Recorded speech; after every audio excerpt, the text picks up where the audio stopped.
కేసీఆర్ గారి పలుకు వినాలి, కేసీఆర్ గారిని చూడాలి అని ఎర్రటెండ కూడా వదిలిపెట్టి వచ్చిన మీ ఈ అవకాశం తీసుకున్న మా గౌరవ ముఖ్యమంత్రి వర్యులు, మాజీ ముఖ్యమంత్రి వర్యులు, తెలంగాణ వ్యవస్థాపకులు, తెలంగాణ రాష్ట్ర సాధకుడు ఇలా కల్వకుంట్ల చంద్రశేఖరరావు గారిని వారి సందేశం ఇవ్వాల్సిందిగా కోరుతున్నాను.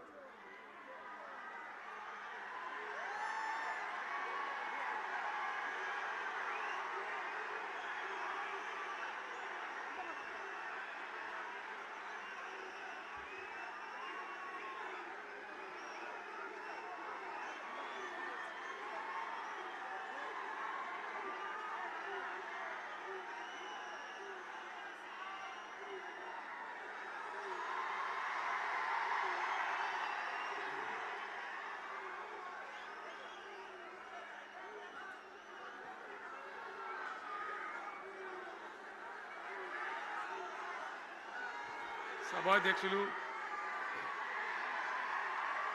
జగిత్యాల జిల్లా బీఆర్ఎస్ అధ్యక్షులు గౌరవనీయులు విద్యాసాగర్ రావు గారు,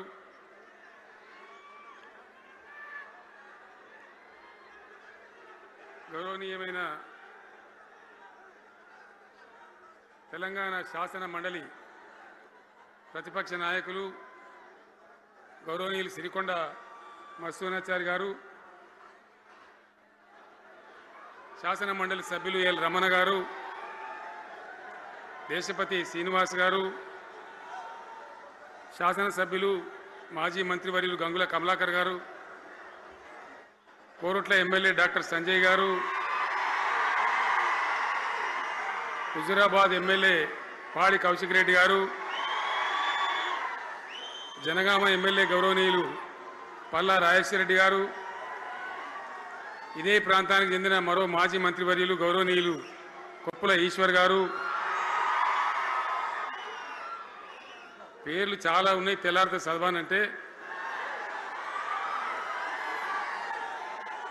వేదికను అలంకరించిన మాజీ ప్రజాప్రతినిధులు, మాజీ జడ్పీ చైర్మన్లు, స్థానిక సంస్థల ప్రజాప్రతినిధులు, అందరికీ నా నమస్కారం. ఇదే జగిత్యాలకు సంబంధించినటువంటి అలిశెట్టి ప్రభాకర్ అని ఒక కవి ఉండేవాడు. ఆయన ఒక మాట చెప్పిండు,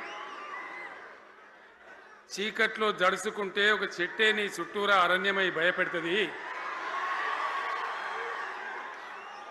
గుండె అంటూ కలిగి ఉంటే, గుండె ధైర్యం ఉంటే నీ వెంట అదే పెద్ద సైన్యమై నిలుస్తుంది అని చెప్పిండు. ఇలా నా కళ్ళ ముందున్నటువంటి మీరు, మీతో రెండింతలు బయట రోడ్ల మీద ఉన్నటువంటి అశేషమైనటువంటి జీవన్ రెడ్డి గారి అభిమానులు, మీ అందరి ఆశీర్వాదంతో ఈరోజు జీవన్ రెడ్డి గారి చేరిక కరెక్ట్గా ఆయన గుండె ధైర్యం ఉన్నాడు కాబట్టి, ఉన్నట్టు నికాలస్గా మాట్లాడతాడు కాబట్టి ఇలా ఆయన నిర్ణయం తీసుకొని ఇంత పెద్ద సైన్యాన్ని తీసుకొని తెలంగాణ రాష్ట్ర భవిష్యత్ ప్రయోజనాల కోసం ఆయన బీఆర్ఎస్లో చేరిన విషయం మీ అందరికీ తెలుసు. ఆయన వెంట మీరందరూ వచ్చి ఎవరైతే అందరూ ఈరోజు చేరినరో, ఇంకా రాని వాళ్ళు కూడా ఉన్నారో గ్రామాలలో, పట్టణంలో, మీ అందరికీ ముఖ్యంగా జీవనన్న గారికి, ఆయన వెంట వచ్చినటువంటి ప్రతి పౌరుడికి, ప్రతి అన్నకు, ప్రతి తమ్ముడికి, ప్రతి చెల్లెకి కూడా పేరు పేరున బీఆర్ఎస్ రాష్ట్ర అధ్యక్షుడిగా నేను హృదయపూర్వకమైన స్వాగతం, సుస్వాగతం తెలియజేస్తా ఉన్నాను. జీవన్ రెడ్డి గారి గురించి నేను ఎక్కువ చెప్తే మాది మేమేదో డబ్బా కొట్టుకున్నట్టు అవుతుంది. ఎందుకంటే ఆయన గురించి మీ లోపల తెలియని వాళ్ళు ఎవరు లేరు ఇక్కడ. 40-45 సంవత్సరాల నుంచి మేము స్నేహితులం, చాలా దగ్గర మిత్రులం. వారు చెప్పిన వారి ఉపన్యాసంలో భిన్న రాజకీయ సిద్ధాంతాల వల్ల విడివిడిగా పనిచేసినాం, కానీ మా స్నేహితంలో ఎప్పుడు లోపం లేదు. చాలా చాలా బాధలు, మంచి చెడ్డ సుఖాలని కలిసి పంచుకునే వాళ్ళం, అభిప్రాయాలు కూడా కలిసి పంచుకునే వాళ్ళం. బాబు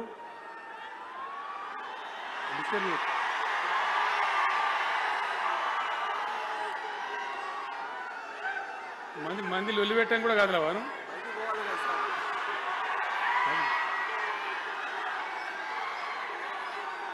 చాలా కలిసి పనిచేసినాం. ఆయనకుండే నిబద్ధత, ధైర్యంగా ప్రజా జీవితంలో పనిచేసిన పద్ధతి ఎంతమందికో చాలామందికి ఆదర్శంగా నిలిచినటువంటి వ్యక్తి. జగిత్యాల్లో ఆయన పుట్టి పెరిగి రాజకీయంగా చాలా పెద్దవాడు అయినాడు మీ అందరి దీవెనతో. కానీ ఒక జగిత్యాల్లోనే కాదు, ఆయనకు పాత కరీంనగర్ జిల్లా వ్యాప్తంగా అట్లనే పొరుగున ఉన్నటువంటి అనేక జిల్లాలలో చాలామంది జీవన్ రెడ్డి గారి అభిమానులు ఉన్నారు. చాలా మంది. మీరు లొల్లి పెట్టకండి, మీ ఫోటోలే బయటికి పోతున్నాయి. అది లైవ్ టెలికాస్ట్ ఉంది, దానిలో మీ బొమ్మలు టీవీలో కనబడుతున్నాయి మీ ఇంటికాడ. లొల్లి పెట్టకండి. ఇక సెట్ అయిందా?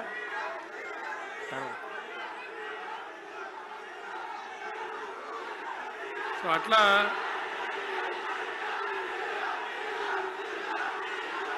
ప్లీజ్ ప్లీజ్ ప్లీజ్ ప్లీజ్ చాలా విషయాలలో ఆయన ఎంతో మందికి ఆదర్శంగా నిలిచినాడు, పనిచేసినాడు.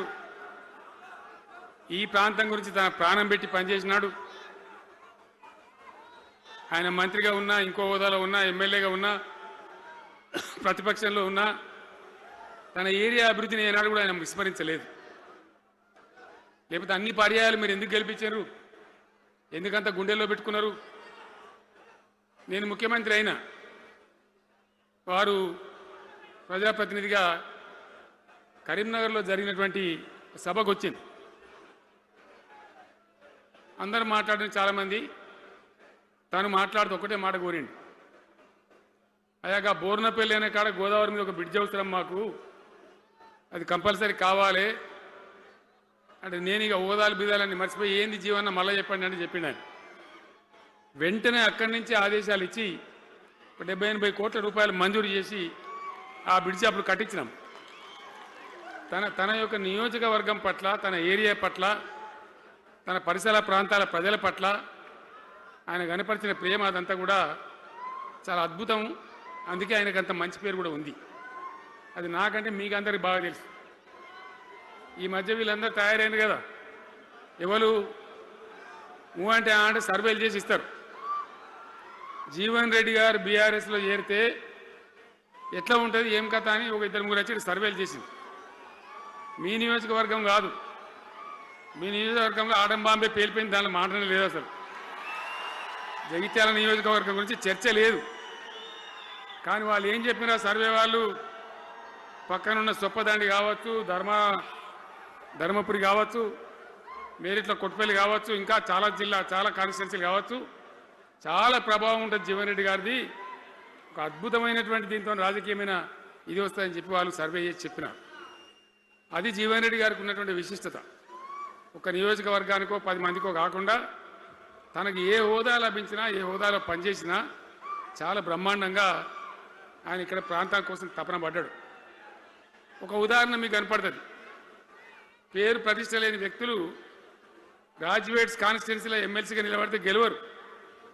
ఆయన శాసనసభ్యునిగా ఇక్కడ ఓటమి చెందినా ఇమీడియట్గా మళ్ళీ ఎమ్మెల్సీగా పోటీ చేస్తే ఇక్కడ ఉండబడే విజ్ఞులందరూ కూడా బ్రహ్మాండంగా గెలిపించారు.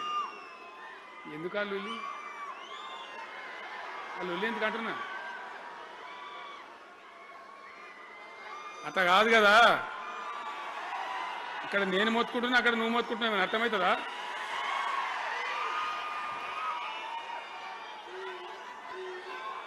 ఏయ్ ఆగబాయ్ బాబు, ఆగ వెనక ఊరేటోడు మనోడేనా? విజయసారు మనోడేనా? మోపాయిండి ఐడియా కూడా మనోడేనా? మన పూకుండా పెట్టు. ఇంత దూరం వచ్చి మనం ఇంత సభ పెట్టుకొని 4 విషయాలు ప్రజలకు చెప్పుకోవాలి కదా. మరి ఈ బట్టి అరుపులారిస్తే ఏం లాభం?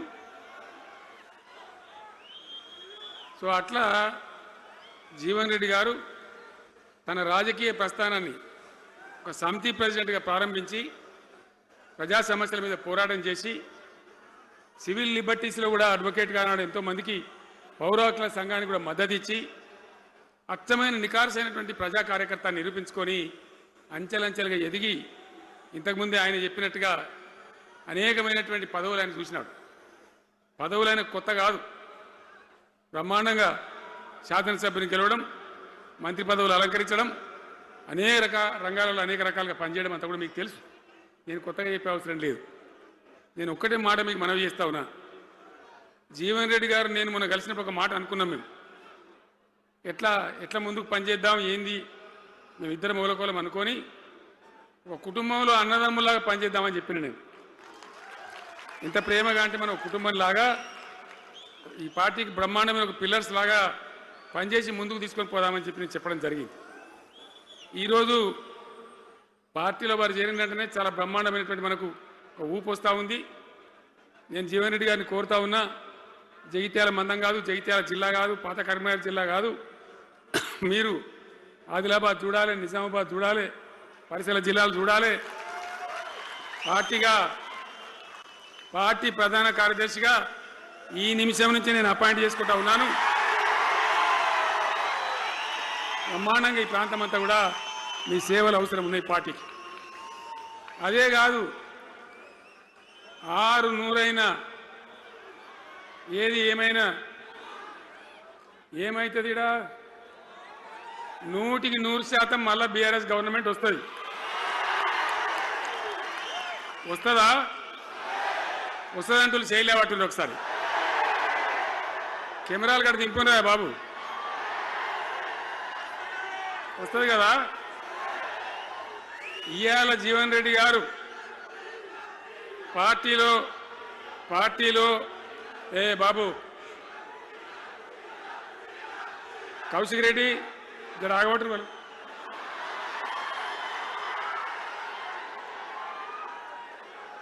పార్టీలో పనిచేసి పార్టీ కోసం సేవ చేయడమే కాదు, రేపు భవిష్యత్తులో బీఆర్ఎస్ గవర్నమెంట్ ఏర్పడిన తర్వాత కూడా బ్రహ్మాండమైన పదవిలో ఆయన అద్భుతమైన సేవలు మీ జిల్లా మొత్తానికి అందించబోతాడు. తెలంగాణ రాష్ట్రానికే ఆయన సేవలు అందించబోతాడు. ఇది నా మాట, కేసీఆర్ మాట అని నేను జగిత్యాల గడ్డ మీద చెప్తా ఉన్నా. నేను ఎక్కడన్నా మాట ఇచ్చినంటే తప్పలే. కాబట్టి జీవన్ రెడ్డి గారిని మీరు జగిత్యాల మందం మీరు యుద్ధం చేయాలి. యుద్ధం చేసేదానికి ఆయన ముఖాబిల మనిషే లేడీడా, మీరు సరిపోతారు. ఆయన నాకు అప్పచెప్పాల బయట పనిచేయడానికి. కరెక్టే కదా? అట్లే చేద్దామా? అట్లే ముందుకోదామా? జగిత్యాల యుద్ధం మీ వంతు, తెలంగాణ యుద్ధం మా వంతు. ఓకే కదా?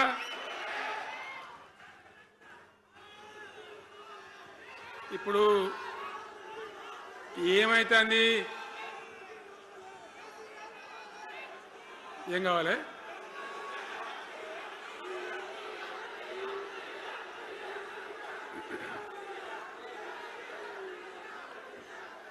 గింతే మనది మనం అనుకొని పోదాము. మరిగా బంద్ చేయండి బాబు. మీరు ముద్దుమంతులకు చెప్పండి వాళ్ళకు. తెలంగాణ చాలా భయంకరమైన పరిస్థితులలో ఉండే. దుఃఖం వచ్చేది, ఏడుపు వచ్చేది. ఎమ్మెల్యేలుగా ఉన్నా ఏం చేయలేని పరిస్థితి. ఆగమాగం అడివేడివి కదా. ఎట్లా ఉండే తెలంగాణ మనం చూడలేదా? తెలంగాణ రాకముందు ఎంత భయంకరమైనటువంటి బాధలుండే, ఎంత కష్టం ఉండే. ఎవడన్నా తెలంగాణని మాట్లాడేవాడు ఉండనా? అసెంబ్లీలో, అక్కడిక్కడ కాదు, అసెంబ్లీలో కూడా ఒక ఆయన పాపం ప్రణయ భాస్కర్ అని వరంగల్ ఎమ్మెల్యే ఉండే. ఏదో విషయంలో ఆయన మాట్లాడబోతే, తెలంగాణని మాట్లాడబోతే, తెలంగాణ గిలంగాణ జాంతానే మాట్లాడదా, ఏది అసెంబ్లీలో తెలంగాణ అనద్దు అని నిషేధం. అంత భయంకరమైన వివక్ష, అంత భయంకరమైన దాడి. మన భాష మీద దాడి, మన బతుకు మీద దాడి, మన నీళ్ళ మీద దాడి, మన ఉద్యోగాల మీద, మన వనరుల మీద, మన ఆస్తుల మీద మొత్తం దోపిడీ చేయడం తప్ప ఇక్కడి ప్రజలను బికారీలాగా వదిలిపెట్టినారు. రైతాంగం ఆగమాగం అయిపోయి చెట్టుకోలు గుట్టకోలు అయిపోయింది. ఇంత ఎస్ఆర్ఎస్పి కాలువ ఉన్నటువంటి మెట్టిపల్లి, జగిత్యాల, సొప్పదండి ఇట్లాంటి ప్రాంతాల నుంచి కూడా దుబాయ్కి, బొంబాయికి వలసలు. పాలమూరు జిల్లా అయితే భయంకరమైన వలసలు. ఎంతకు పోయింది తెలంగాణ అంటే కొన్ని పార్టీలు సరే వాళ్ళు చేసింది మంచిదా చెడ్డదా పక్కకు పెడితే దుఃఖం వచ్చేది, బాధ కలిగేది, ఆవేశం రగిలేది. మహబూబ్నగర్ జిల్లాలో 190 మంది యువకులు వలస. బతకానంటే బతకపోవాలి, ఆడ బతుకు లేదు. ఉన్న ముసలోళ్ళకు ముడిగోళ్ళకి ఇంత డబ్బులు వాళ్ళు పంపిస్తే కంట్రోల్ బియ్యం కొనుక్కొని తిని బతకాలి. అందులో కొంతమందికి అందకపోతే కొన్ని పార్టీల వాళ్ళు మేమేదో గొప్పతనం చేసామన్నట్టు గంజి కేంద్రాలు పెట్టేది. గంజి కేంద్రాలు గుండెలు రగిలి నా తెలంగాణ గంజి కేంద్రాలు అంటే ఎవడో గంజి పోతే బతకాలన్నట్టు అంత అధ్వాన స్థితికి తెలంగాణ దిగజార్చింది. అది కాంగ్రెస్ ప్రభుత్వం కావచ్చు, టీడీపీ ప్రభుత్వం కావచ్చు. తీయటి పుల్లటి మాటలు చెప్పుడు తప్ప కసుకేటి నీళ్లు తెచ్చియలే, మంచినీళ్ళు ఇయ్యలే, కడుపు నిండా కరెంట్ ఇయ్యలే, ఏది లేదు. అంత పట్టిదే గ్యాస్. మాట్లాడు, చెప్పుడు, మోసం చేసి పోవుడు. మనం గొర్రెల్లాగా మన దగ్గర అడిగే నాయకులు లేడు, నిలదీసేవాళ్ళు లేడు, అందరు కట్టుబానిసలు అయిపోయారు. ఆ పరిస్థితులలో మూనిగే నక్క మీద తాటికాయ పడ్డట్టు ఆనాడున్న ముఖ్యమంత్రి చంద్రబాబు నాయుడు కరెంటు ఛార్జీలు పెంచాడు, భయంకరంగా పెంచాడు. తెల్లారి నేను ఒక ఉత్తరం రాసిన, నీ కరెంటు ఛార్జీల పెంపుదల వాపసు తీసుకో, లేకపోతే ఈ సమైక్య రాష్ట్రంలో మాకు న్యాయం జరగదని నేను ఉద్యమానికి పోవాల్సి వస్తుంది, తెలంగాణ కోసం కొట్టడాల్సి వస్తుందని చెప్పి రాష్ట్రం. ఆయన తీసుకోలే. కొంతమంది రైతులు పాపం పోరాటానికి వచ్చింది. మీరు కొత్త వాళ్ళు చూడకపోవచ్చు కానీ చాలా పాత వాళ్ళకి తెలుసు. పోరాటానికి హైదరాబాద్కి వస్తే నిరసన తెలపడానికి పట్టబగలు 11:30 గంటలకు బషీర్ బాగులో ఇష్టం ఉన్నట్టు విచ్చలవిడి కాల్పులు జరిపి చంపేస్తే 3 రైతులు అక్కడికక్కడనే ప్రాణాలకి చచ్చిపోయారు. ఆ తర్వాత నిర్ణయం తీసుకున్నాం, ఇక లాభం లేదు, ఎదురు తిరిగితే కూడా వీళ్ళు కాల్చి చంపుతున్నారు, జెండా ఎత్తడం ఒకటే తప్ప మార్గం లేదని చెప్పి ఆనాడు నేను తెలంగాణ ఉద్యమానికి శ్రీకారం చుట్టాను. ఎంబడ ఎవడ వచ్చినా సరే రాకున్నా సరే ప్రజలున్నారు, యువకులున్నారు, చూసుకుందాం దేకలేం అని చెప్పి బయలుదేరితే ఎక్కిరిచుడు, ఏ వీడు బక్కపాడు కేసీఆర్ గారు ఎవడో బొడి చేసి చంపేస్తాం అని ఒకడు మాట్లాడు, ఇది మగల పుట్టింది పుబ్బల పోతుంది ఇంకోడు మాట్లాడు, యాడికెళ్ళైతే హైదరాబాద్ తెలంగాణ వీడు దుకాణం పెట్టినని ఇంకోడు అనుడు, నానా రకాలుగా అవమానపరిచేటువంటి మాటలు మాట్లాడు. కానీ మొక్కవం ధైర్యంతో చిత్తశుద్ధితోని బయలుదేరి పోరాటం చేస్తాం. ప్రజలు జమైతా పోయిను. మీ అందరికి తెలుసు, ఇదే జగిత్యాలకు నేను ఎన్నోసార్లు వచ్చిన, కోరుట్లకు ఎన్నోసార్లు వచ్చిన, చొప్పదండికి ఎన్నోసార్లు వచ్చినా తిరగని ఊరే లేదు, తిరగని మండలాలు లేవు. అట్లా పక్షిలాగా మొత్తం తెలంగాణ తిరిగి విశ్వ ప్రయత్నం చేస్తే ఒక పెద్ద ఉద్యమ కెరటం తయారైన తర్వాత మేము కూడా తయారుపై మేము ఇస్తాం తెలంగాణ అని కాంగ్రెస్ పార్టీ మొదలుపెడితే సరే మంచి మాటగా ఎవడైతే ఇస్తే ఇచ్చినా ఎవడైతే కావాలి తెలంగాణ ఎవరితేంది అనే పద్ధతితోని కాంగ్రెస్తో జట్టుగట్టినాం, గెలిచినాం. అమాంతంగా నేను తెలంగాణ లేవట్టుకపోయి ఢిల్లీలో పెట్టాం. రాష్ట్రపతి ప్రసంగంలో వచ్చింది, కామన్ మినిమం ప్రోగ్రాంలో వచ్చింది, ఒక దశకు వచ్చింది. కానీ తర్వాత కాంగ్రెస్ పార్టీ కూడా వెనుకకు పోయి ఎగబెట్టే ప్రయత్నం చేసింది. అప్పుడు రోషియా అని ఒక ఆయన ముఖ్యమంత్రి ఉండే, ఆ రోషియా 14F అని ఒకటి తీసుకొని వచ్చాడు. హైదరాబాద్ సిటీలో మనోళ్ళకి ఇక పోలీసు ఉద్యోగం, సెప్రాస్ ఉద్యోగం కూడా దొరకదు. అప్పుడు నాకు తిక్కరేగిందిగా, నేను బతికుండగానే ఉద్యమం నాటిపోయిన నాయకుని నేను బతికుండగానే ఇక వీళ్ళు ఇట్లా F-15 E-15 A-15 తెస్తే ఇంకేం మిగులుతుంది, సావో రేవో తేల్చుకోవాలని చెప్పి ఆ రోజు నేను శపథం కట్టిన. ఉద్యోగ గర్జన చేసి సిద్దిపేటలో కేసీఆర్ సచ్చుడో తెలంగాణ వచ్చుడో,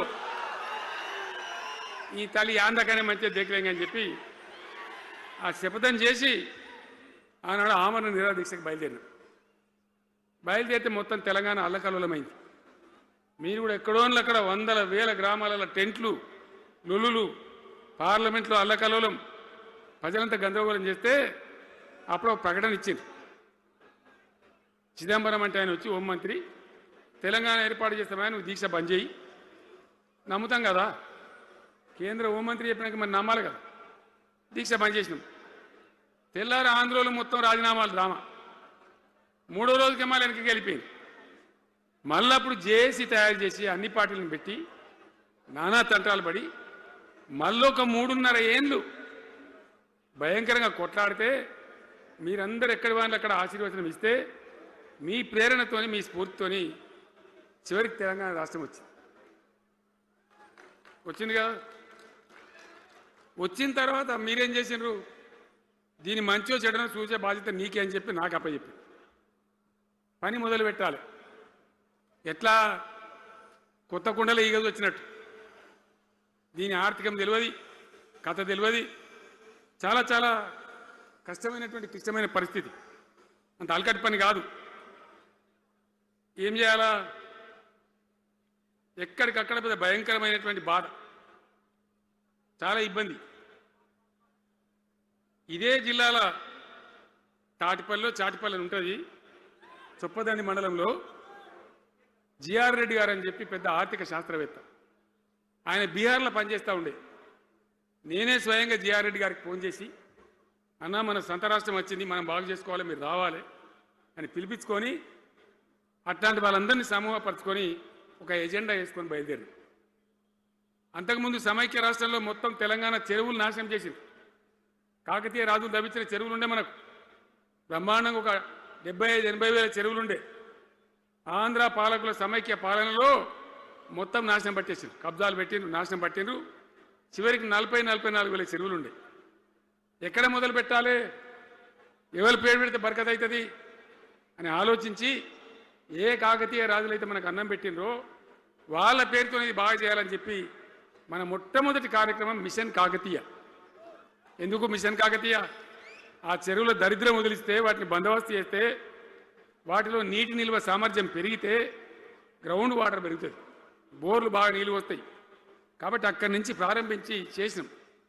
అది కూడా తెలంగాణ ప్రజలు, రైతులు ఒక ఉద్యమంలాగానే చేశారు.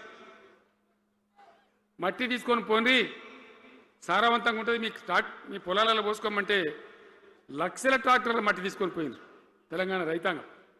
అన్ని గ్రామాలలో ఒక విప్లవం లాగా ఆ మట్టి తీసుకొని పోయి వాళ్ళ భూములలో పోసుకొని కూడా బ్రహ్మాండంగా చేసింది. అక్కడి నుంచి మొదలుపెట్టినటువంటి ప్రస్థానం 10 ఏళ్లలో ఎన్ని చేసినామో మీరు చూసారు. వట్టి మాటలు మాట్లాడు, గప్కాలు కొట్టుడు కాకుండా నేను ఒక్కటే మాట మిమ్మల్ని అడుగుతున్నా, మీరందరూ కూడా చూసారు. శాసనసభలో నిలబడి ఈ రాష్ట్ర చరిత్రలో ఎవడన్నా ఒక ముఖ్యమంత్రి ఈ 5 ఏళ్లలో మిషన్ భగీరథ కంప్లీట్ చేసి ప్రతి ఇంటికి నల్లా పెట్టి మంచినీళ్ళు ఇవ్వకపోతే మల్ల తేపకు నేను నిలవడం, ఓట్లు అడగం అని చెప్పిన ముఖ్యమంత్రి ఎవరన్నా చూసినామా? నేను చెప్పిన మాట అసెంబ్లీలో నిలబడి చెప్పి ఆ 5 ఏళ్లలో మిషన్ భగీరథ నీళ్లు తెచ్చి 100% కులం మతం సంబంధం లేకుండా తండాలు మారుమూల పల్లెలకు కూడా ప్రతి గ్రామానికి ట్యాప్ పెట్టి, ప్రతి ఇంట్లో ట్యాప్ పెట్టి మంచి స్వచ్ఛమైనటువంటి నీళ్ళు తెచ్చిచ్చింది. 5 ఏళ్ళు నడిచింది, నడవలే. మిషన్ భగీరథ నీళ్ళు పుష్కలంగా రాలే? ఏమన్నా రాలేదా? వచ్చినాయా? మరి ఇప్పుడు ఏం రోగం పుట్టింది నాకు అర్థం కాదు. ఇప్పుడు ఎందుకు గుంటుతుంది అది? ఎందుకు నీళ్ళు ఎత్తలేవు? వస్తున్నాయా ఇప్పుడు? మరి ఏం చేయాలా? లాగులు వలగదాకా చంపాలే. మంచి మాట కాకపోతే ఏం చేస్తారు? మంచిగా కట్టిన ఇల్లు పెట్టిపోయి కదా, 5 ఏళ్ళు నడిచింది కదా, మరి మీకేం బీమారీ వచ్చింది నాకు అర్థం కాదు. ఇంత పొడుగు మాటలు మాట్లాడుతుందా? అడ్డం పొడుగు మాట్లాడుతుందా? పొద్దున్న లేతే కేసీఆర్ చావాలి, నువ్వు 1000 జన్మలు ఇచ్చినా నేను చావనా కొడుకు అనుకుంటున్నావు.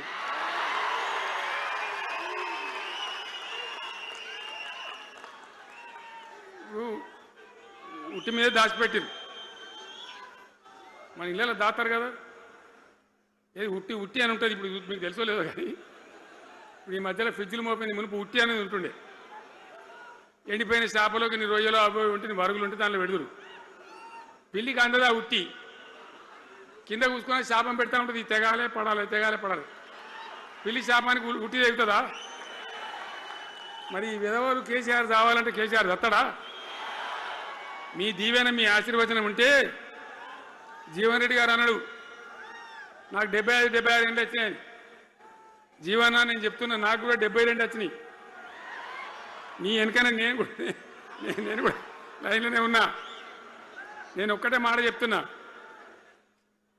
ఇక మా దేశభక్తి శ్రీనివాసేమో నాకు ఇంత పెద్ద కట్ట రాసి ఇచ్చాడు, నువ్వు మాట్లాడాలి ఇవన్నీ అని. అవన్నీ కాదు, ఇక్కడ దరిద్రం పోయేదాకా ఇక్కడ టాప్ టు బాటం అన్ని వర్గాల ప్రజలు ఇది మా తెలంగాణ, మేము గర్వంగా బతుకుతాం, సంతోషంగా బతుకుతాం, అన్ని వర్గాల ప్రజలు తలెత్తుకొని వచ్చేదాకా మనం సేవ చేయాల్సిందే, చివరి శ్వాస దాకా కూడా చేయాల్సిందే, తప్పనే తప్పదు. బ్రహ్మాండంగా ముందుకు తీసుకొని పోవాలి. మీరు కూడా నాకు 75 వచ్చింది కాదు, ఇవాళ మీరు 50-25 ఏళ్ళు తగ్గిపోయింది మీ వయసు. అంత యువకునిలాగా అంత ఉత్సాహంగా ముందుకు దూసుకొని పోదాం. తెలంగాణ ఎట్లా మంచి దాని సంగతి చూద్దాం. ఇప్పుడు అన్నీ ఒక పొదరిల్లాగా చేసినాం. కరెంటు చక్కగా ఉండేనా కేసీఆర్ రాకముందు? కరెంటు ఉండేనా? కేసీఆర్ ఉన్న రోజులు మంచిగా ఉండేనా? మరి మళ్ళీ ఇప్పుడు ఏం రోగం వచ్చే, ఏం బీమారు వచ్చే? కరెంటు కాకెత్తుకొని పోయిందా? ఆనాడు 7,000 మెగావాట్లు ఉంటే ఒక ఏడాది లోపల మంచిగా చేసి 24 గంటల కరెంట్ ఇచ్చినాం, ఒక క్షణం కూడా పోకుండా. ఎప్పుడైనా రిపేర్ అవుతుంది తప్ప, టెక్నికల్ ప్రాబ్లం అవుతుంది తప్ప పోకపోతుండే, అంత మంచి పవర్ సప్లై చేసినాం. దాని తర్వాత యాదాద్రి, భద్రాద్రి ఇంకా చాలా కొత్త సబ్స్టేషన్లు నిర్మాణం చేసినాం, జనరేటింగ్ స్టేషన్లు పెట్టినాం, 20,000 మెగావాట్లు తీసుకొని పోయినాం. ఇది దరిద్రులకు రాజ్యం అప్పయ్యే ముందు 20,000 మెగావాట్లు తీసుకొని పోయినాం. మరి ఏం రోగం వచ్చింది, ఏం బీమారి వచ్చింది, ఎందుకు ఇబ్బంది పెడుతున్నారు? అనేక చోట్ల రైతుల పొలాలు ఎండుతున్నాయి, పేపర్లలో ఫోటోలు వస్తున్నాయి, టీవీలలో వస్తున్నాయి, జనం ఏడుస్తున్నారు. ఎందుకు ఈ బాధ కలుగుతూ ఉంది? ఇది ఆషామాషి వ్యవహారం కాదు, ఇది జీవన్మరణ సమస్య, మన బతుకు తెరుగు సమస్య. ఓట్లు వేసేటప్పుడు నేను సిల్కలకు చెప్పినట్టు చెప్పిన, ఉల్టా పల్టా ఎటుపడతాడు వేయకురాయా దెబ్బతింటారని చెప్పిన. నా మాట ఇన్నోడు ఇనలే. ఇప్పుడు ఏమైంది, ఏం జరుగుతుంది? ఆ రోజు నేను చెప్పిన, వీళ్ళు కనుక గెలిస్తే ఈ దుర్మార్గులు, వీళ్ళ గుండె లోపల తడి లేదు, వీళ్ళు రైతు బంధుకు రామ్ రామ్, దళిత బంధుకు జై భీమ్. అయిందా? అట్లే పక్క ముచ్చట ఇది. ఇక ఇవాళ ఇప్పుడు జీవన్ రెడ్డి గారు చెప్పిండు, కాంగ్రెస్ వాళ్ళు సభ పెట్టినాడు, కాటారంలో బుడరంలో పెట్టినాడు, ఆడ పైసలు ఎత్తారట. ఇది ఒక్క తేపకేసి రైతు బంధు నెలకొకిస్తా, ఎకరానికా అంటే 2 నెలలకు ఒక ఎకరానికి, అంతేనా? 6,000 వేసినాం, మా అంతా సిపాయిలను బొచ్చ కొట్టుకుంటాను. ఆనాడు ఎట్లా పడేది రైతు బంధు? 10 రోజుల గ్యాప్లో మొత్తం రైతులకు వచ్చేసింది. టంగ్ మన సెల్ ఫోన్ మోగుతుండే, మంచిగా టింగున పోయి బ్యాంకుకి వెళ్ళి తెచ్చుకుంటుండే. ఎక్కడ వాయి మరి? ఏం మాట్లాడినరు? ఉరుకుని బ్యాంకులో పోయి 2 లక్షలు 3 లక్షలు లోన్ తెచ్చుకోండి, తెల్లారే ఆనాడే సంతకం పెడతాం, లోన్లన్నీ మాఫీ అయినాయా? ఇట్లా అడ్డగోలు నోటికొచ్చిన మాటలు చెప్పి, ఇష్టం వచ్చిన కథలు చెప్పి అర్రాసు పాట పడినట్ట. కేసీఆర్ 10,000 ఇస్తాడా, మేము 15 ఇస్తాం, పింఛన్లు 2,000 ఇస్తాడా, మేము 4,000 ఇస్తాం, వికలాంగులకు 4,000 ఇస్తాడా, మేము 6,000 ఇస్తాం అనే వరకల్లా మన వాళ్ళు మోసపోయారు. నేను చెప్పిన, ఇది మోసంరా నాయన, గోసపడతాము, ఇది అయ్యేది కాదు, ఆర్థిక పరిస్థితి లేదు అని నేను చెప్పిన. ఆ రోజే మీటింగ్లలో చెప్పిన. కానీ కొద్దిమంది ఆశపడితే ఏమైంది, 1.7%తో బీఆర్ఎస్ ఓడిపోయింది. మనం కూడా 39-40 ఎమ్మెల్యేలు గెలిచినాం, ఇంకో 10 మంది కొద్ది తేడాతోనే ఓడిపోయింది. అయితే 1.7% తేడాతోనే బీఆర్ఎస్ ఓటమి పాలైంది. సరే మంచి మాట. మరి వచ్చిన ప్రభుత్వం పనిచేయాలి కదా, వాళ్ళకు కూడా అవకాశం ఇవ్వాలి కదా. సరే మన నాన్న వాడవిడ కొంత దుంకులాడినా నేను మాట్లాడలే, నీ బయటికి రాలే, తక్కువ 1-2 సార్లు తప్ప రాలే. వాళ్ళకు కూడా ఛాన్స్ ఇవ్వాలి, అవకాశం ఇవ్వాలి. మనం ఎక్కసంతో ఉండొద్దు, చేయని ఏం పరిపాలన చేస్తారో చేయని, మంచిదే కదా అని చెప్పి అనుకున్నాం. మరి ఏమైతుంది? ఎక్కడ చూసినా చిల్లర మాటలు తప్ప ఒక్కటంటే ఒక్కటన్నా నిర్మాణాత్మకమైన కార్యక్రమం ఉందా? ఒక్కటన్నా ఏదైనా గొప్ప స్కీమ్ మొదలుపెట్టినరా? ఒక పొదరిల్లులాగా వడ్డించిన విస్తరలాగా తెలంగాణ మీకు అప్పచెప్పినాం. ఎన్నిటల్లో నంబర్ 1 తెలంగాణ. మంచినీళ్ళ సప్లైల నంబర్ 1, కరెంటు సప్లైల నంబర్ 1, పర్ క్యాపిటల్ తలసరి ఆదాయంలో నంబర్ 1, రాష్ట్ర స్థూల ఉత్పత్తి జిఎస్డిపిల నంబర్ 1. ఎన్నిట్లనో కేంద్ర అవార్డు రావాలి. అంత బాగా చేసిన తెలంగాణ 2.5 ఏళ్లలో ఇలా ఎవ్వని మాట్లాడించిన రైతులను మాట్లాడితే గొడవ వైడుతున్నారు. నాశనం అయిపోయిందన్న, చెడగొట్టుకున్నాం. మా చెప్పుతున్నాం, మేమే కొట్టుకుంటాం ఓటును వాళ్ళు. కొంతమంది బాధపడి ఎందుకు? ఎంత మంచి కడుపుల చల్లగదిలో కూడా రైతులకు ఎట్లుండే, ఎంత బాగుండే. కరెంటుకు బాధ ఉండేనా? నీళ్ళకు బాధ ఉండేనా? యూరియా బస్తాలు ఇయ్యే శాతం అయితే లేదా ఈ ప్రభుత్వానికి? యూరియా బస్తాలు రాబోయంటే యాప్ పెట్టినా ఉంటాడు. దుకాణంలో లేకపోతే యాప్లోకి వెళ్తాయా? ఈ దమ్ముంటే తెచ్చి దుకాణంలో పెట్టాలి, కానీ ఆ యాప్లు పట్టుకొని తిరిగితే కాళ్ళకు వాపులు వస్తాయి. బస్తాలు మాత్రం దొరుకుతలేవు. నిజమేనా నేను చెప్పేది? యాడ చూసిన ఎరువు బస్తాలు కూడా శాతం కాదు ఆఖరికి. అంతకుముందు కాంగ్రెస్ గవర్నమెంట్ ఉన్నప్పుడు అట్లే ఉండే, పోలీస్ స్టేషన్లో పెట్టి అమ్మిండ్రు యూరియా బస్తాలు. ఇవాళ మళ్ళా చెప్పుల లైన్లు, కాళ్ళకు వాపులు రావాలి. ఆటో రిక్షానికి చెప్తే 10 బస్తాలు వేసిపోరాబోయంటే పొలం కాడ వచ్చి ఎత్తుండే. ఇలా యూరియా కోసం ఇంత బాధన. ఇది ఎంత అసమర్థమైన ప్రభుత్వం, ఎంతగాని శాతగాని ప్రభుత్వం. అన్నిటికీ బాధనే కదా. బంగారం లాగున్న రైతులు ఎంత ఆనందంగా ఉండే. వానాకాలం పంటలు పండితే తడిసిన ధాన్యం కాడికెళ్ళి కొని మొత్తం బ్రహ్మాండంగా రైతులకు డబ్బులు బ్యాంకులు వేసేది, మధ్య దళారు లేకుండా. మా గంగుల కమలాకర్ వేసేది, చేయి మీద కూర్చున్నాడు సివిల్ సప్లైస్ మినిస్టర్గా, కొట్లాడి తీసుకుపోయి వేసేది. రైతులకు ముందుగా పోవాలి, వాళ్ళు పోయి మళ్ళీ సెకండ్కి పని చేసుకోవాలి. ధాన్యం అమ్మిన డబ్బులు వచ్చేది, ఇటు రైతు బంధు పైసలు వచ్చేది. రైతులు మోతాదు లేకుండ్రి, మంచిగా పని చేసుకున్నారు. ఇప్పుడు ఏమైంది? ఎరువు అంటే యాపు, రైతు బంధు కోసం మొగులు చూడాలి, అది నెలకో ఎకరానికి వస్తుంది. ఇప్పుడు జగిత్యాల కేసీఆర్ సభ అంటే మళ్ళీ ఇలా పైసలు విడుదలన్నట్టు. రైతు బంధు రావాలంటే మళ్ళీ సభ పెట్టను అయింది. 3వ కిస్తీ రావాలంటే మళ్ళీ ఏమన్నా కేసీఆర్ సభ పెట్టాలి ఇక. అంతేనా? ఇది ప్రభుత్వమా? ఒక 75,000 కోట్లు ఇచ్చినాం మనం రైతులకు. 75,000 కోట్లు. మా పల్ల రాజశేఖర రెడ్డి గారు ఉన్నాడు ఎక్కడున్నాడు. పోయినప్పుడు రైతు బంధు అధ్యక్షుని ఉండే రాష్ట్రానికి, ఎమ్మెల్యే లేకుండే, ఈయననే నిలబడేపించింది. 73,000 కోట్ల పైచీలకు డబ్బులు అనాయాసంగా సునాయాసంగా రైతు ఖాతాలకు పంపించింది. ఇప్పుడు ఏం రోగం వచ్చింది, ఏం బీమారి వచ్చింది? అచ్చా, ఇంకో మాట మీరు నాకు చెప్పాలి. ఈ కాంగ్రెస్ సిపాయిలు ఏం మాట్లాడారు ఎలక్షన్లో? కేసీఆర్ అంటాడు చక్కగా చేస్తలేడా, మేము చాలా సిపాయిలము, చాలా అనుభవం ఉన్న పార్టీ మాది, బ్రహ్మాండంగా చేస్తాం, మీకు 6 సందమామలు 7 సూర్యులు పెడతామన్నారు అన్నారు కదా. ఆయన నరికిండ్రు కదా. ఇలా రాష్ట్ర ఆర్థిక ఆదాయం ఎందుకు దిగజారిపోయింది? దయచేసి ఆలోచన చేయండి. కేసీఆర్ ఉన్నప్పుడు రియల్ ఎస్టేట్ ఎట్లా ఉండే, రైతుల భూముల ధరలు ఎట్లుండే, హైవే పక్కకుంటే 2 కోట్లు 3 కోట్లు, డాంబర్ రోడ్ పక్కకుంటే ₹1,00,00,000 ధీమా ఉండే రైతులకు. ఇంకా అమ్మాయి ఇందులో పెళ్లి అంటే పావడంత అమ్మి చేత పోవా, వాళ్ళ దగ్గర అమ్మి చేత బిల్డింగ్ కట్టుకుంటా. ఈరోజు అమ్మేటోడు ఉన్నాడు కానీ కొనేటోడు లేడు. నిజమేనా ఈ మాట? నిజమా కాదా? ఏమైంది మరి? ఏం రోగం వచ్చింది?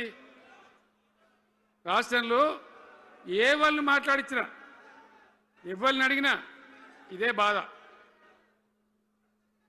ఈ విధంగా రైతుల భూముల ధరలు పడిపోయినాయి, రాష్ట్ర ఆర్థిక పరిస్థితి పడిపోయింది, మంచినీళ్ళకు గోసపడాలి, రైతాంగం అన్నిటికీ గోసపడాలి.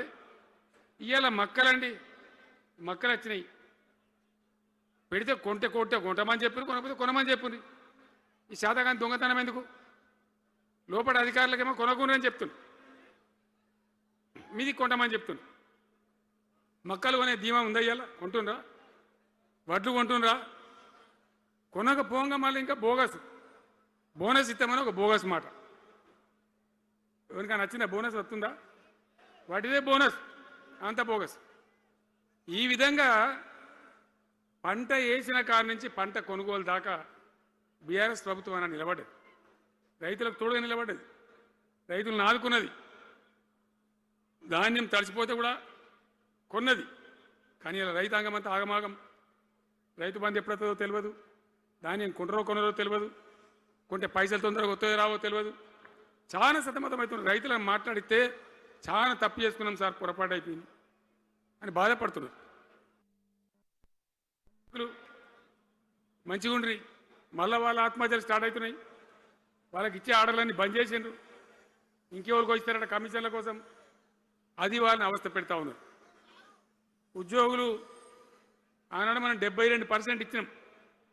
వాళ్ళు తెలంగాణ ఉద్యమంలో పనిచేశారు కాబట్టి టీఎన్జిఓ అంటోళ్ళు సమైక్య రాష్ట్రంలో కూడా వాళ్ళ ఉనికి పొడగొట్టుకోలే, టీఎన్జిఓగానే ఉన్నారు తెలంగాణ ఎన్జిఓలుగా. కాబట్టి వాళ్ళని గౌరవించి గుర్తించి బ్రహ్మాండంగా 72% పీఆర్సీ ఇచ్చినాం. ఇలా 7 రూపాయలని ఇచ్చిండ్రా, 7% అని ఇచ్చిండ్రా? ఏమైంది? ఏం బీమారైంది? ఎంతమందిని మోసం చేస్తారు?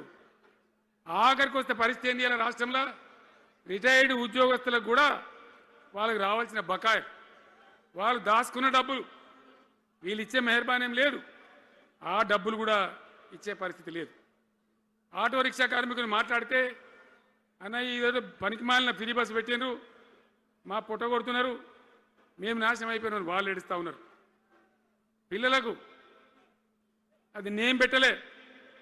ఆయన కాంగ్రెస్ ముఖ్యమంత్రి అయినా రాజశేఖర రెడ్డి గారిని అప్పుడు పెట్టిండు, ఇది ఫీజు రియంబర్స్మెంట్ అనే స్కీమ్. మంచి లాభం జరిగింది, నేను దాన్ని కొనసాగించిన. ఇలా మొత్తం బీసీలకు ఎస్సీలకు పిల్లలందరికీ ఫీజు రియంబర్స్మెంట్ రాక 10-12 వేల కోట్ల బకాయిలు పెడితే వాళ్ళు ఆగం, వాళ్ళు రోడ్డున పడరు. కోర్టుకు పోతే పిల్లల దగ్గర వసూలు చేసుకొని చెప్పి కోర్టులు చెప్తా ఉన్నాయి. వాళ్ళ గతి ఏం కావాలి? ఇప్పుడు ఎవరిని కదిలిచ్చినా ఈ రాష్ట్రంలో, ఎవరిని మాట్లాడించినా, ఒక విద్యార్థిని మాట్లాడినా, ఒక రిటైర్డ్ అయిన ఉద్యోగిని మాట్లాడినా, పనిచేస్తున్న ఉద్యోగిని మాట్లాడినా, రైతాంగంతో మాట్లాడినా ప్రతి వాడు అసంతృప్తి, ఒక బాధ, మాకేదో అన్యాయం జరిగినటువంటి పరిస్థితిలో మాట్లాడుతూ ఉన్నారు. పిల్లల పాపం చదువుకునే వాళ్ళు ఉంటే వాళ్ళకి విదేశాల్లో సీట్లు వస్తే 20 లక్షల రూపాయలు ఇచ్చాం. అంబేద్కర్ పేరు మీద, జ్యోతిబా పూలే పేరు మీద ఎస్సీ పిల్లలకు, బీసీ పిల్లలకు, ఓసీలలో కూడా నిరుపేదలకు ఇచ్చినాం. ఇలా దాన్ని బంద్ పెట్టిండ్రు, వాళ్ళు ఆగమైపోతూ ఉన్నారు.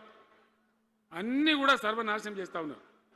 అన్ని స్కామ్లు, కుంభకోణాలు, భూ కబ్జాలు. పొద్దున్న లేస్తే పేపర్ తిప్పితే బాధ కలిగేటువంటి పరిస్థితులు. సో ఈ రకంగా సింగరేణి, అద్భుతంగా ఉన్న సింగరేణి నాశనం చేసి ఇలా బొగ్గులకు స్కామ్, సివిల్ సప్లైస్ల స్కామ్, మొత్తం అని కూడా స్కామ్లు, దోపిడీ తప్ప ప్రజలకు పనిచేసే పరిస్థితి లేదు. మరి ఏం జరగాల? కాంగ్రెస్ వాళ్ళు చెప్పిన మాటలు వింటే ఇక మాటలు కోటలు దాటినట్టు ఇష్టం ఉన్నట్టు చెప్పారు. చివరికి ఏందిరా ఇప్పుడు 2.5 ఏళ్ళు గడిచిపోయింది. మరి ఏంది కథ? కాకికి పెడదామంటే కంకెడి లేవు, పిట్టకి పెడదామంటే పిడికెడి లేవు. వటియే ముచ్చట్లు, వటియే మాటలు తప్ప ఎక్కడ ఏం జరిగింది లేదు. ఏ డిపార్ట్మెంట్లో కానీ, ఏ రంగంలో కానీ, ఒక ఇరిగేషన్లనా, ఒక కరెంట్లనా, ఇంకో దానిలనా, ఒక అర్బన్ డెవలప్మెంటా, రూరల్ డెవలప్మెంటా ఏమైనా జరిగిందా? ఆనాడు మన పల్లెలు బాగు చేసుకోవాలని చెప్పి దేశంలోనే ఎక్కడ లేని విధంగా పల్లె ప్రగతి కార్యక్రమాలు చేసినాం. ప్రతి ఊరికి అన్నేళ్ళ తెలుగుదేశం కాంగ్రెస్ గవర్నమెంట్లు ఉంటే చచ్చిపోతే ఏడగాలేసుకోవడం జాగా కూడా చూపించలే. ప్రతి గ్రామానికి ఆనాడు మనం వైకుంఠ ధామాలు కట్టినాం. ప్రతి గ్రామంలో క్రీడా ప్రాంగణాలు కట్టినాం. ప్రతి గ్రామంలో నర్సరీలు పెట్టినాం. ప్రతి గ్రామంలో పల్లె ప్రకృతి వనాలు పెట్టినాం.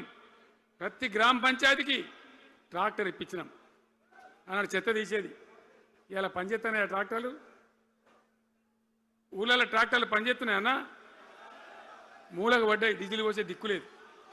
ఏం చేయాలి? పల్లె ప్రకృతి వనం పెడితే దాన్ని నీళ్ళు పోసే దిక్కులేదు. ఏం రోగం వచ్చింది?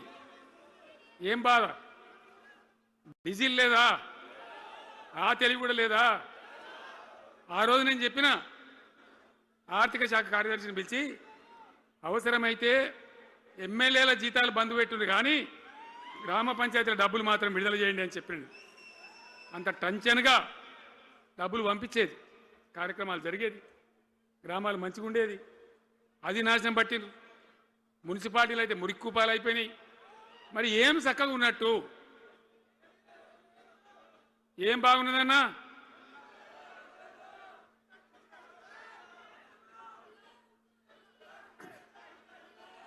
అందుకే జీవన్ రెడ్డి గారు లాంటి సీనియర్ నాయకుడు, అనుభవం ఉన్న వ్యక్తి నోటికెళ్ళి ఏం మాట వచ్చింది? కాంగ్రెస్ పోవాలి, బీఆర్ఎస్ రావాలి. ఎందుకు వస్తుంది ఆ మాట? వటిగానే వస్తుందా? బాధ్యత లేకుండా వస్తుందా?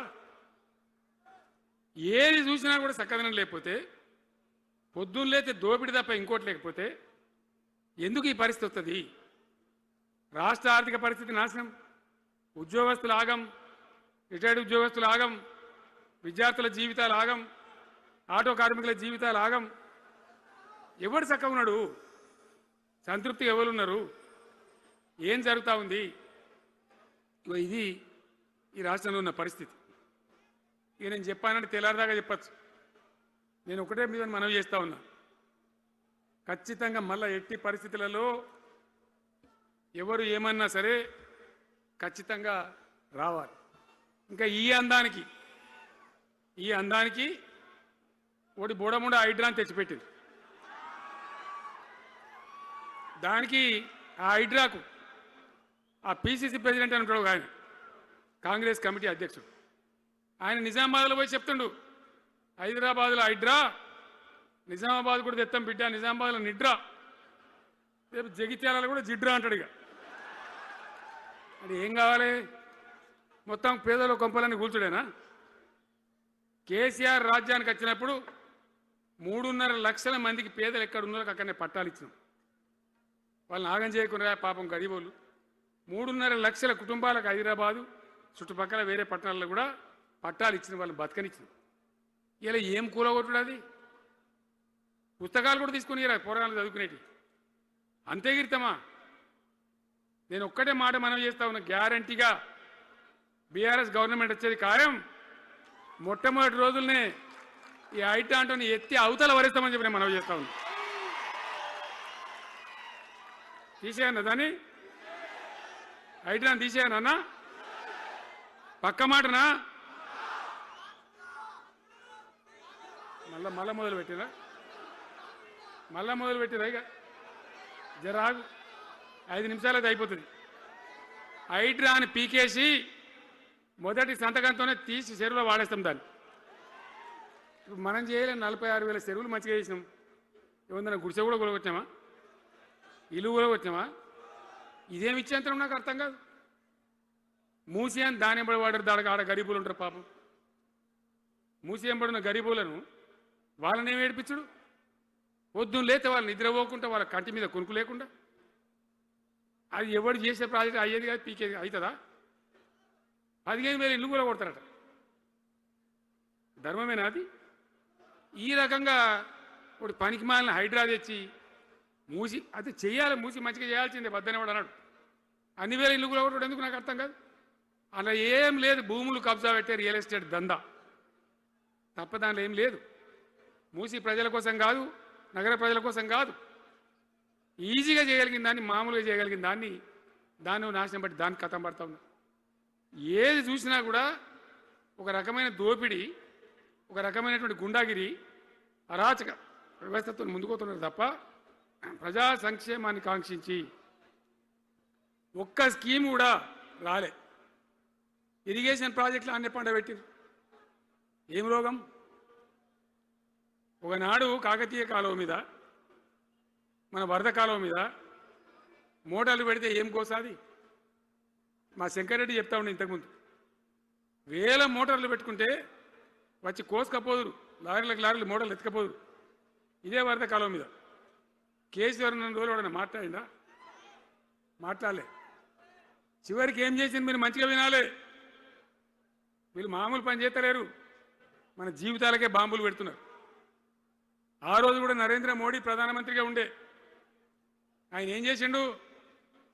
కరెంటు మోటార్లకు మీటర్లు పెట్టాలి, నువ్వు పెట్టాలి కేసీఆర్ అని నా మీద ఒత్తిడి. నేను చెప్పిన నా పానం పోయినా సరే సచ్చినా సరే నేను మీటర్ పెట్టా అని చెప్పింది. పెట్టలే. 30,000 రూపాయలు కట్ చేస్తే నీకు అన్నాడు. కట్ చేసిండు. రాష్ట్ర ప్రభుత్వానికి వచ్చేటువంటి ఆదాయం 30,000 కోట్ల రూపాయలు వదులుకొని కూడా తెలంగాణలో నేను కరెంటు మీటర్ పెట్టనియలే. నేను ముఖ్యమంత్రి ఉన్నాను రోజు. ఇవాళ ఏం చేసిండు తెలుసా వీళ్ళు మీకు? మీకు తెలియలే, మీరు అమాయకులున్నారు. ఢిల్లీకి పోయి ఒప్పుకున్నారు. ఒప్పుకొని ఏం చేసిండు? అయ్యా బాంచని మీటర్లు పెడతాము, మాకు ఆ పైసలు ఇయ్యండి. కేసీఆర్ వద్దన్నారు కదా మేము తీసుకుంటాం అని ఆ డబ్బు తీసుకొని వీళ్ళే ఈ గవర్నమెంట్ పోయి సంతకం పెట్టింది. ఇప్పుడు మొదలైతే ఇప్పుడు వస్తాయి 3 మీటర్లు. ఎదుర్కొందామా? మీటర్ల ఎదురుపాటును యుద్ధం చేద్దామా? కొట్లాడదామా? ఏమన్నాం మనం? నాకు అర్థం కాదు. రైతులు మంచిగా ఉండాలి, వ్యవసాయం మంచిగా ఉండాలి, పల్లెలు బాగుండాలి, వృత్తి పనులు బాగుండాలి. ఇప్పుడు యాదవులకు గొర్రెలు ఇప్పించినాం. ఇప్పుడు వస్తున్నాయి ఆ గొర్రెలు? వినబడతలేదు. బంద్ అయినాయా? ఎందుకు బంద్ అయినట్టు? మరి దానికి ఏం రోగం వచ్చే? మరి ఎవరికి ఇచ్చినట్టు? చేపలు పట్టే వాళ్ళ కోసం చేప పిల్లలు వేసినాం, ఇప్పుడు వేస్తానరా? మరి ఎవరికి చేసినట్టు? వృత్తి పని వాళ్ళకు ఉండదు, ఎవరికి ఉండదు. బీడీ కార్మికులు ఉన్నారు, నాకెవ్వరు దరఖాస్తు ఇయ్యలే, ఇవాళ అడగలే. అప్పుడప్పుడు మా తులమ్మ చెప్పేది, అన్న వాళ్ళ పరిస్థితి బాగుండదు పేదరికంలోనని చెప్పేది. మా అంతటా మేమే ఆలోచించుకొని బీడీ కార్మికులకు పెన్షన్ తెచ్చినాం. మొత్తం భారతదేశంలో ఏ రాష్ట్రంలో ఇస్తారా? వాళ్ళకి పెన్షన్లు పెంచుతామని ఎగబెట్టినరా? వాళ్ళకు కాదు, ఎన్ని ఆశలు. ఇంట్లో ఉన్న ఆడపిల్లకు 5 లక్షలు మహాలక్ష్మి అని పేరు పెట్టి 2,500 నెలకిస్తామని ఇచ్చిండ్రా? రూపాయి వచ్చిందా? అట్లా ఎన్ని? 6 గ్యారంటీలు, 420 హామీలు. స్కూటీలు ఎక్కడ వాయే? స్కూటీల్లో మనలే, ఇంకా స్కూటీలు ఎక్కడి? ఏమన్నా నచ్చినాయా? మరి నేను ఏమంటున్నా అంటే దయచేసి మీరు ఆలోచన చేయాల్సింది, ఇలా ఈ సభలో మాట్లాడుతున్నా మీరు వింటున్నాను కాదు, యావత్ తెలంగాణ వింటున్నది. తెలంగాణ ప్రజలందరికీ నేను కోరుతాను, నేను చెప్పిన నిజమా అబద్ధమా? ఏం జరుగుతూ ఉంది తెలంగాణలో? ఈ సందర్భంలో ఖచ్చితంగా ప్రజల మంచిని కోరే ప్రతి వాళ్ళు ఒకటి కావాల్సిందే, మళ్ళా తెలంగాణ పునర్నిర్మాణ యజ్ఞం మళ్ళా ప్రారంభం కావాల్సిందే. దాన్ని ఎవడు ఆపలేడు. జర గాచారం బాలేకపోతే దెబ్బతింటాం, అంత మాత్రం చేత ఆగిపోతామా?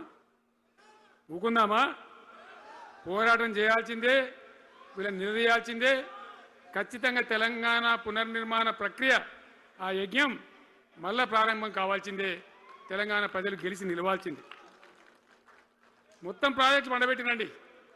పాలమూరు ఎత్తిపోతల పథకం 90% పూర్తి చేసినాం. కొద్దిపాటి డబ్బుతో అయిపోతుంది.